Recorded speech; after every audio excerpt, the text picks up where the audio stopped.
Hello friends, இன்றைக்கி நம்ம பார்க்க போகிற ரெசிபி பூரி மசாலா அண்ட் சட்னி.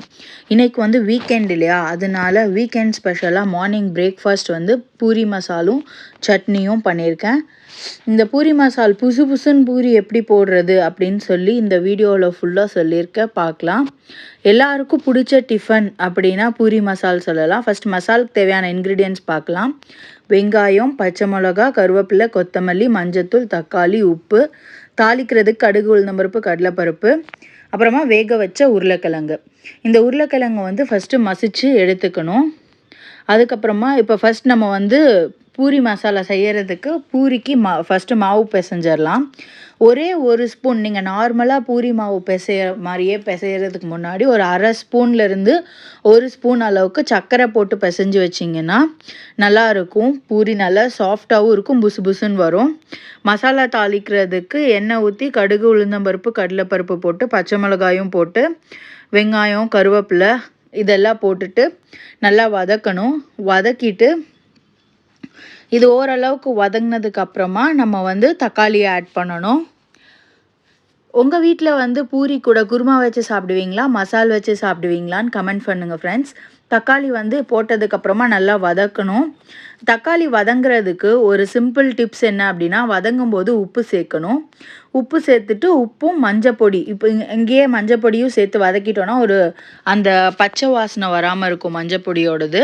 நல்லா வதங்கினதுக்கப்புறம் தண்ணி ஊற்றிடணும். தண்ணி ஊற்றி தண்ணி நல்லா கொதிக்கணும்.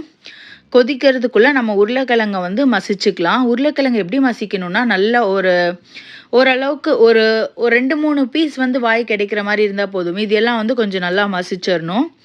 மசித்ததுக்கப்புறமா இந்த வெந்துட்டுருக்கு பார்த்தீங்களா, வெங்காயம், தக்காளி எல்லாம் அது கூட சேர்த்து உருளைக்கிழங்க நல்லா கலந்து கொடுத்துட்டு கொஞ்சமாக தண்ணி ஊற்றிக்கலாம். கொஞ்சமாக தண்ணி ஊற்றணும் அப்படின்னு சொன்னால் தான் அது கொஞ்சம் கிரேவி கன்சிஸ்டன்சியில் கிடைக்கும். நம்மளுக்கு மசாலாவும் சாப்பிட்றதுக்கு ரொம்பவே டேஸ்ட்டாக இருக்கும். அப்புறம் இதில் ஒரு சீக்ரெட் இன்க்ரீடியண்ட் ஆட் பண்ண போகிறோம். அது என்னென்னா சோம்பு, பொட்டுக்கடலை, பூண்டு. அவ்வளோதான். 1 ஸ்பூன் சோம்பு, 1/4 ஸ்பூன் பொட்டுக்கடலை, 4லேருந்து 5 பல் பூண்டு. அதை வந்து நல்லா பவுட்ரு பண்ணிவிட்டு இந்த உருளைக்கிழங்கு மசாலா கொதிக்கும் போது இந்த பவுடரை ஆட் பண்ணிட்டோம் அப்படின்னா அதோட டேஸ்ட் லெவல் எக்ஸ்ட்ராடினரியாக இருக்கும். இந்த மசாலா ரெடி ஆகிடுச்சா, அதுக்கடுத்தது நம்ம வீட்டில் எல்லாருக்குமே தேங்காய் சட்னி ரொம்ப பிடிக்கும். அதனால நம்ம தேங்காய் சட்னி ரெடி பண்ணிக்கலாம். தேங்காய் சட்னிக்கு எல்லா இன்க்ரீடியன்ட்ஸையும் மிக்சியில் போட்டாச்சு. சட்னி ரெடி. இப்போ அடுத்து நம்ம பூரியை தேய்ச்சிக்கலாம். பூரியை வந்து சின்ன சின்ன உருண்டையாக உருட்டிட்டேன் ஆல்ரெடி. அதுக்கப்புறமா அதை பூரி ஷேப்புக்கு தேய்ச்சிட்டு நம்ம வந்து பொரித்து எடுத்துடலாம்.